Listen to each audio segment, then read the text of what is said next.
What's up, everybody? Welcome to Podcast Now. I'm Alex, and in this video, I want to talk about Dead Island 2 moving up. They moved up the release date, and they've gone gold, right? Two different kind of stories based off the same thing. So going gold, and for those that don't know what going gold means, basically just means the game's done, right? Back in the day, it would be like the printing press. You'd literally start printing out the copies of the game. I guess you can still do that now, but, more digital. But the game is finished, right? So now, eyes on the patches, eyes on, bug fixes that we would get, I guess, through a day one patch, all that kind of stuff. So that's number one. That's a good sign, right? Because there would be no further delay. Pretty rare for a game to go gold and then get delayed. I do believe it's happened before, but it is pretty rare just in general. And then you also have them moving the date up by 1 week. So instead of April 28th, it's April 21st. Now, you may be wondering, well, why did they do that? Moving games up, that's also a pretty rare thing to do. Gotham Knights did it. I think they moved it up by like 3 days. And that's a pretty rare thing to happen.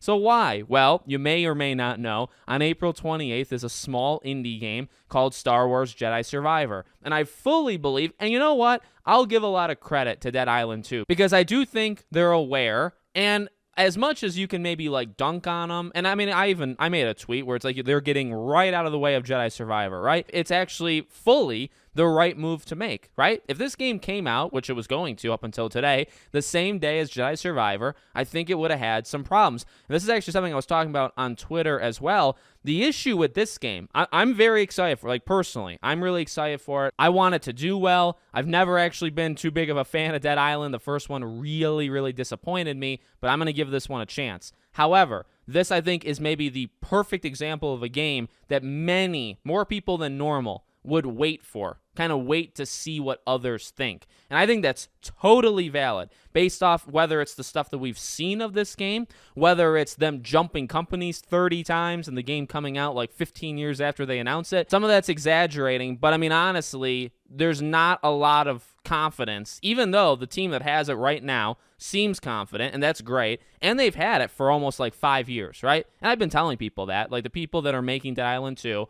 I know it's jumped hands. I know it's been kind of canceled and restarted a bunch of times, I think 2 or 3 times, but the team that has it now and the team that's releasing it, they have been working on it for almost half a decade, right? It has been consistent. So you had that already, I think, playing against it, and then it comes out the same day as Jedi Survivor. I think it would have been absolutely crushed. For a game that probably cost a lot of money and jumped ship multiple times and, was picked up and all this stuff, I think the game probably needs to do, a couple million at least in order to be profitable. And if it comes out the same day as Jedi Survivor and May is packed, June is packed, now it's only coming out a week before, right? So maybe these issues are still the exact same. Sells well week 1 and then gets absolutely crushed week 2. I mean, that's totally possible, but at least it's not releasing the same day. It does release now, I believe, 3 days after the Horizon Burning Shores DLC, which people were also saying Horizon just can't catch a break.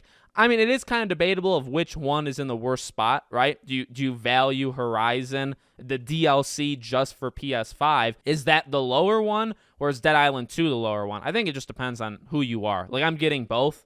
I'm really excited for both. I think I maybe would be more excited for Horizon, but that's just me, right? So at the end of the day, it's something to talk about. It's going to be interesting to see how Dead Island 2 does overall, especially week 2, week 3, week 4, I guess the first full month that it's out, but it gives itself 1 week breathing room where it otherwise wouldn't. So let me know what you guys think in the comments. Make sure you guys are subscribed, bell icon turned on, and I hope to see you all on the next one.